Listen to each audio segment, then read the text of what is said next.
हर हर महादेव भक्तों, आप सभी भक्तों को महाशिवरात्रि की हार्दिक शुभकामनाएं। आज के इस वीडियो में हम महाशिवरात्रि की व्रत कथा को सुनेंगे। पूर्व काल में चित्रभानु नामक एक शिकारी था। जानवरों की हत्या करके वह अपने परिवारों को पालता था। वह एक साहूकार का कर्जदार था, लेकिन उसका ऋण समय पर ना चुका सका। क्रोधित साहूकार ने शिकारी को शिव मठ में बंदी बना लिया। संयोग से उस दिन शिवरात्रि थी। शिकारी ध्यान मगन होकर शिव संबंधी धार्मिक बातें सुनता रहा। चतुर्दशी को उसने शिवरात्रि व्रत की कथा भी सुनी। शाम होते ही साहूकार ने उसे अपने पास बुलाया और ऋण चुकाने के विषय में बात की। शिकारी अगले दिन सारा ऋण लौटा देने का वचन देकर बंधन से छूट गया। अपनी दिनचर्या की भांति वह जंगल में शिकार के लिए निकला, लेकिन दिन भर बंदी गृह में रहने के कारण भूख प्यास से व्याकुल था। शिकार खोजता हुआ वह बहुत दूर निकल गया। जब अंधकार हो गया तो उसने विचार किया कि रात जंगल में ही बितानी पड़ेगी। वह वन एक तालाब के किनारे एक बेल के पेड़ पर चढ़कर रात बिताने का इंतजार करने लगा। बिल्व वृक्ष के नीचे शिवलिंग था, जो बिल पत्रों से ढका हुआ था। शिकारी को उसका पता न चला।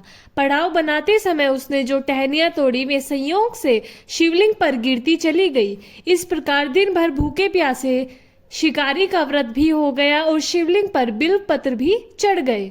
एक पहर रात्रि बीत जाने पर एक गर्भिणी हिरणी तालाब पर पानी पीने पहुंची। शिकारी ने धनुष पर तीर चढ़ाकर ज्यों ही प्रत्यंचा खींची।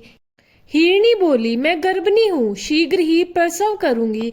तुम एक साथ दो जीवों की हत्या करोगे, जो ठीक नहीं है। मैं बच्चे को जन्म देकर शीघ्र ही तुम्हारे समक्ष प्रस्तुत हो जाऊंगी, तब मार लेना। शिकारी ने प्रत्यंचा ढीली कर दी और हिरणी जंगली झाड़ियों में लुप्त हो गई। प्रत्यंचा चढ़ाने तथा ढीली करने के वक्त कुछ बिलपत्र अनायास ही टूटकर शिवलिंग पर गिर गए। इस प्रकार उसने अनजाने में ही प्रथम पहर का पूजन भी संपन्न हो गया। कुछ ही देर बाद एक और हिरणी उधर से निकली। शिकारी की प्रसन्नता का ठिकाना ना रहा। समीप आने पर उसने धनुष पर बाण चढ़ाया। तब उसने देखा हिरणी ने विनम्रता पूर्वक निवेदन किया, हे शिकारी, मैं थोड़ी देर पहले ऋतु से निर्वृत हुई हूँ, कामातुर वीर हिरणी हूँ। अपने प्रिय की खोज में भटक रही हूँ। मैं अपने पति से मिलकर शीघ्र ही तुम्हारे पास आ जाऊंगी। शिकारी ने उसे भी जाने दिया। 2 बार शिकार को खोकर उसका माथा ठनका। वह चिंता में पड़ गया। रात्रि का आखिरी पहर बीत रहा था। इस बार भी धनुष से लगकर कुछ बेलपत्र शिवलिंग पर जा गिरे तथा दूसरे पहर की पूजन भी संपन्न हो गई।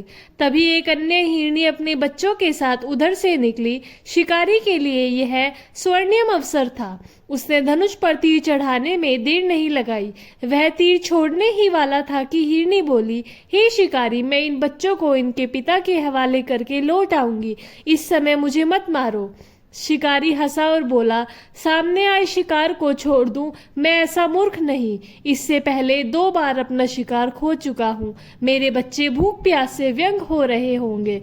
उत्तर में हिरणी ने कहा, जैसे तुम्हें अपने बच्चों की ममता सता रही है, ठीक वैसे ही मुझे भी अपने बच्चों की ममता सता रही है। हे शिकारी, मेरा विश्वास करो, मैं इन्हें इनके पिता के पास छोड़कर तुरंत लौटने की प्रतिज्ञा करती हूँ।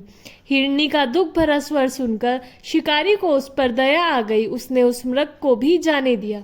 शिकार के अभाव में तथा भूख प्यास से व्याकुल शिकारी अनजाने में ही बेल वृक्ष पर बैठा बेलपत्र तोड़ तोड़ कर नीचे फेंकता जा रहा था। तभी एक हष्टपुष्ट मृग उसी रास्ते पर आया। शिकारी ने सोच लिया कि इसका शिकार वह अवश्य करेगा। शिकारी की तनी प्रत्यंचा देखकर मृग विनती स्वर में बोला, हे शिकारी, यदि तुमने मुझसे पूर्व आने वाली 3 मृगियों तथा छोटे छोटे बच्चों को मार डाला है, तो मुझे भी मारने में विलंब ना करो, ताकि मुझे उनके वियोग में एक क्षण भी दुख ना सहना पड़े। मैं उन हिरणियों का पति हूँ। यदि तुमने उन्हें जीवन दान दिया है तो मुझे भी कुछ क्षण का जीवन देने की कृपा करो। मैं उनसे मिलकर तुम्हारे समक्ष उपस्थित हो जाऊंगा। मृग की बात सुनकर शिकारी के सामने पूरी रात का घटना चक्र घूम गया। उसने सारी कथा मृग को सुना दी।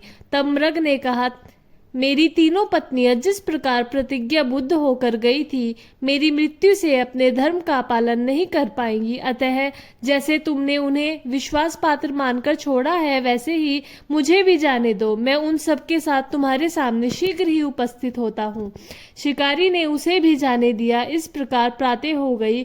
उपवास, रात्रि जागरण तथा शिवलिंग पर बेलपत्र चढ़ने से अनजाने में ही पर शिवरात्रि की पूजा पूर्ण हो गई। पर अनजाने में की हुई पूजा का परिणाम उसे तत्काल मिला। शिकारी का हिंसक हृदय निर्मल हो गया, उनमें भगवत शक्ति का वास हो गया।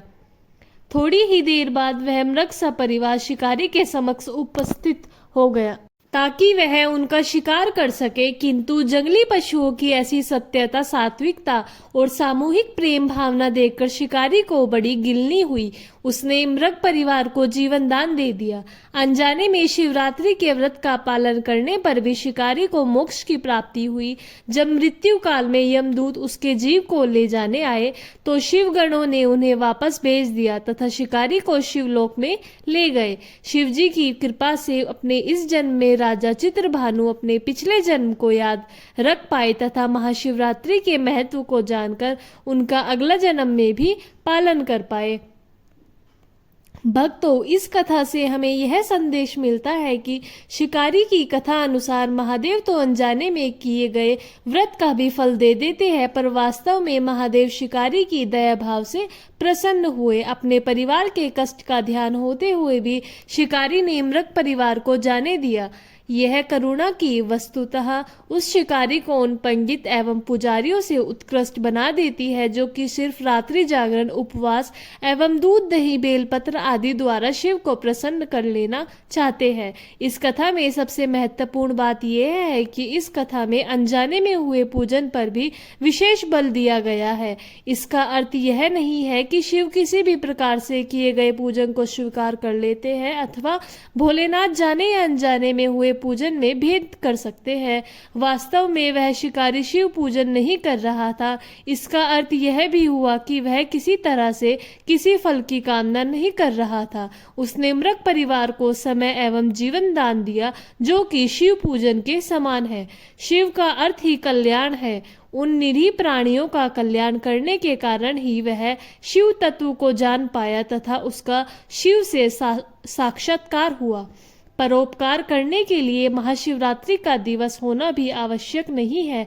पुराण में 4 प्रकार की शिवरात्रि का वर्णन है। मासिक शिवरात्रि, प्रथम आदि शिवरात्रि तथा महाशिवरात्रि। पुराण वर्णित अंतिम शिवरात्रि है नित्य शिवरात्रि। वास्तुतः प्रत्येक रात्रि ही शिवरात्रि है।